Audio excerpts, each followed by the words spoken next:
أعوذ بالله السميع العليم من الشيطان اللعين الرجيم. بسم الله الرحمن الرحيم.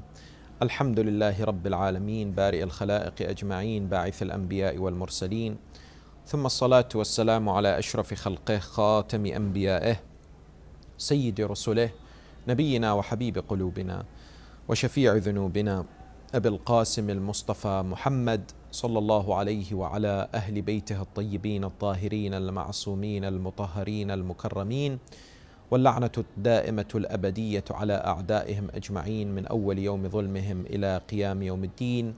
قال الله العظيم في كتابه الكريم: بسم الله الرحمن الرحيم: من المؤمنين رجال صدقوا ما عاهدوا الله عليه فمنهم من قضى نحبه ومنهم من ينتظر وما بدلوا تبديلا.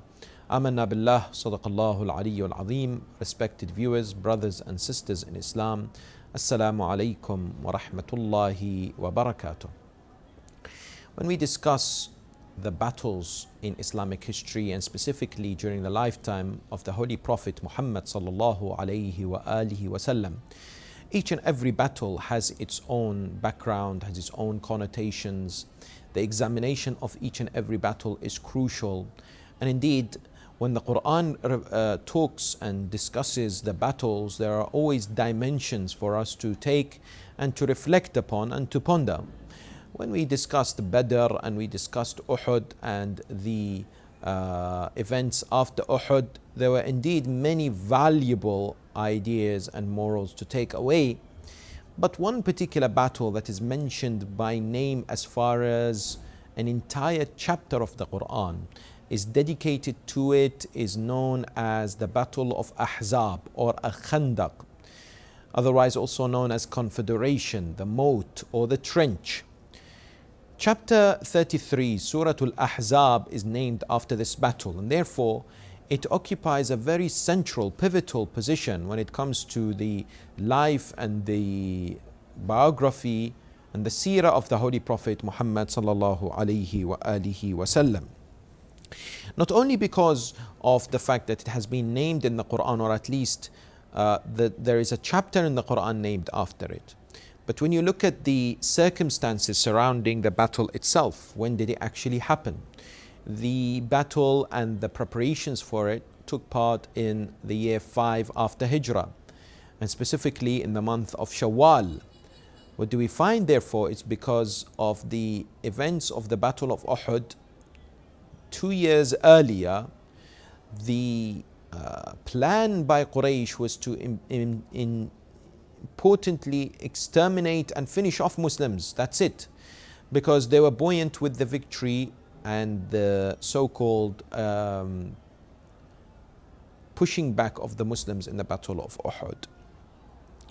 And hence what we find is that they were planning for this major assault on the city of Medina. When we examine and go further, we find that 10,000 individuals were, according to some narrations, were assembled or at least pushed towards the city of Medina in order to fight the Muslims. The Battle of Ahzab is quite crucial because there's no other battle that a chapter of the Quran has been named after, but it was pivotal because defeat for the Muslims in this battle of Khandaq would have surely really been the major blow, and perhaps some historians have argued that it could have been the nail in the coffin for Muslims and the religion of Islam altogether.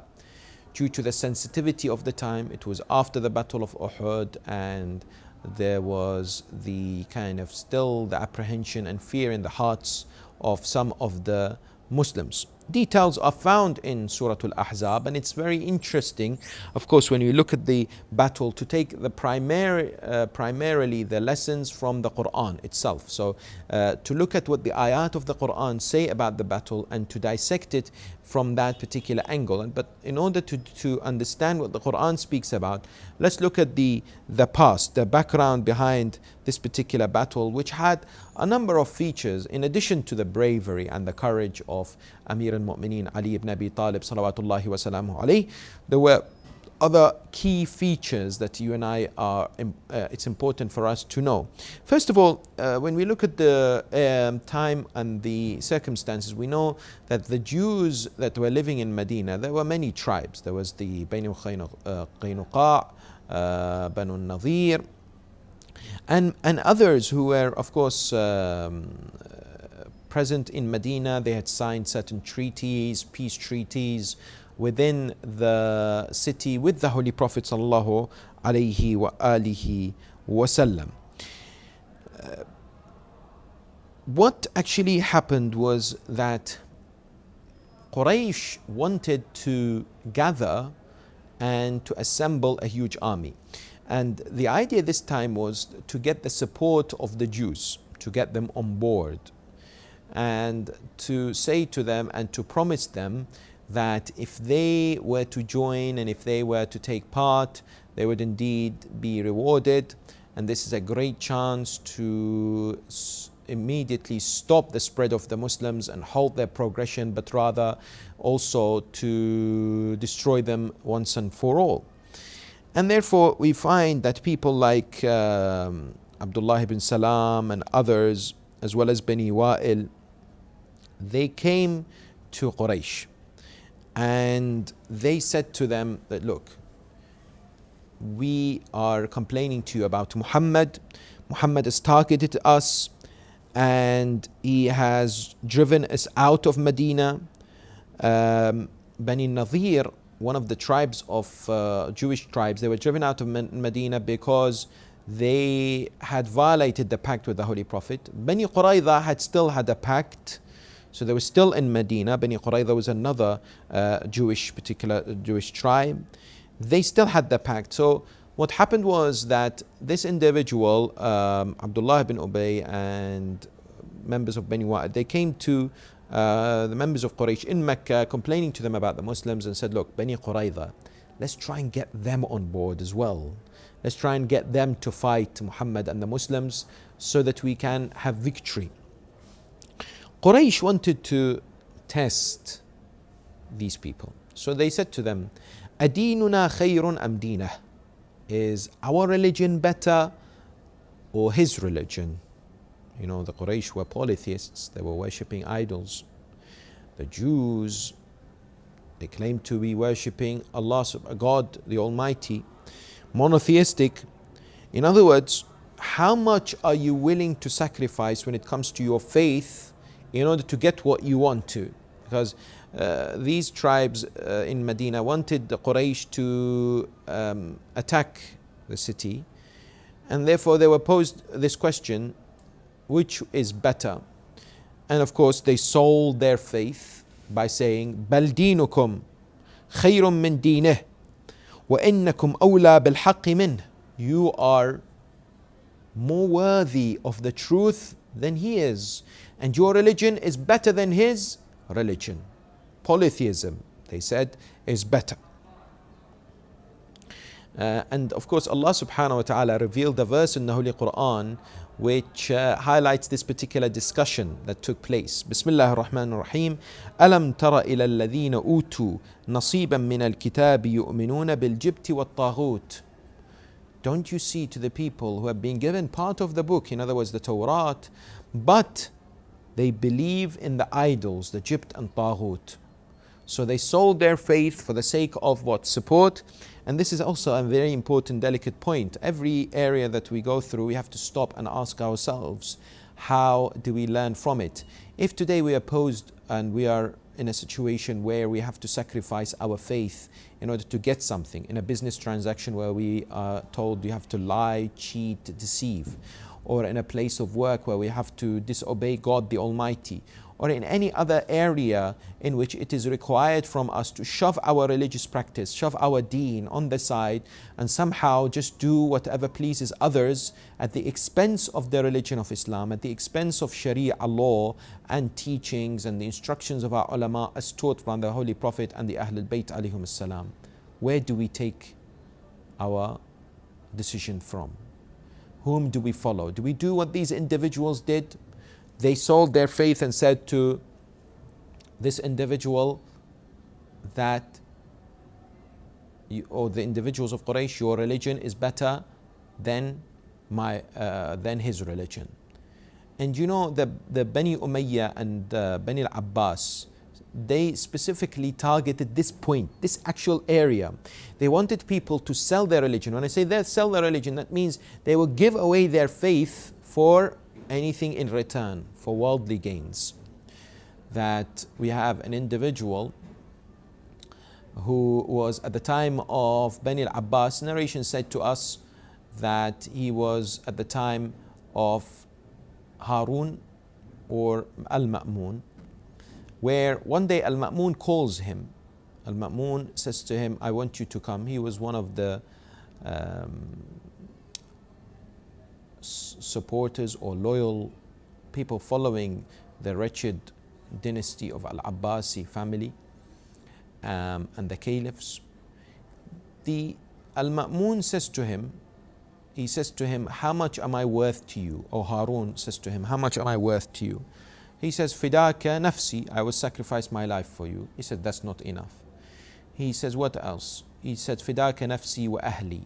He said, that's not enough. I will sacrifice myself and my family.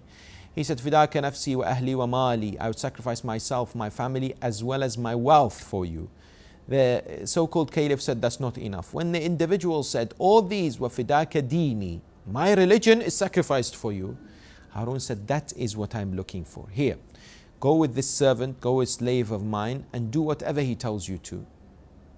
When this man was taken to a place, there was 20 of the elderly shuyukh of the Alawiyin, of the followers of the family of Amir al-Mu'mineen and Sayyidah Fatima, or the followers of them, and he was commanded to behead them, all of them. They were kept in a dungeon. He did so.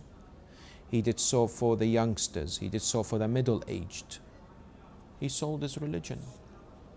And this is a dangerous point that, of course, we have to be very wary of.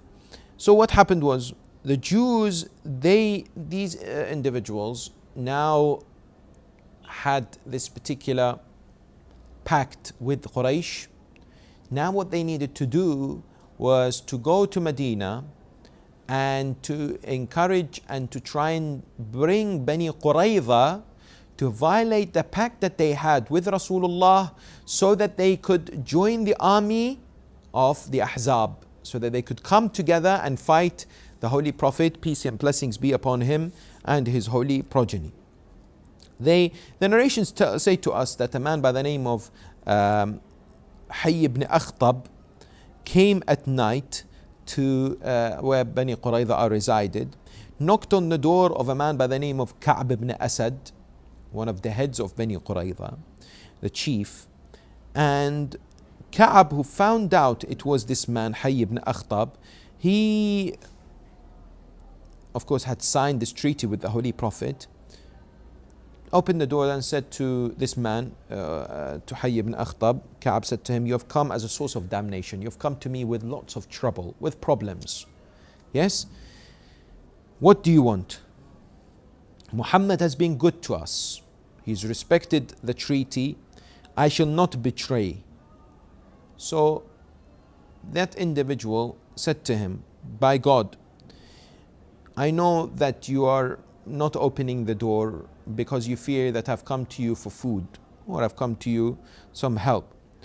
But open, and I have some good news for you. He somehow tried to encourage him until the door was open. He told him that the might of Quraysh is coming. The might of Quraysh is coming, and they will defeat Muhammad. If they don't, then his tribe will stand and support Bani Qurayza. But if they do, then this Bani Qurayza will be given a special position in Yathrib, in Medina. He sweet talked. He tried to encourage him in many shapes and forms, until the cunning nature eventually swayed Ka'b ibn Asad, the same guy who had signed this treaty with the Holy Prophet, the same individual who had done that. And he went to his tribe for consultation, and they agreed to join the confederation and fight the Holy Prophet Muhammad sallallahu alayhi wa alihi wasallam. Inshallah, we will continue the discussion surrounding the Battle of Ahzab in the next time, the next episode. وآخر دعوانا أن الحمد لله رب العالمين وصلى اللهم على محمد وآله الطاهرين.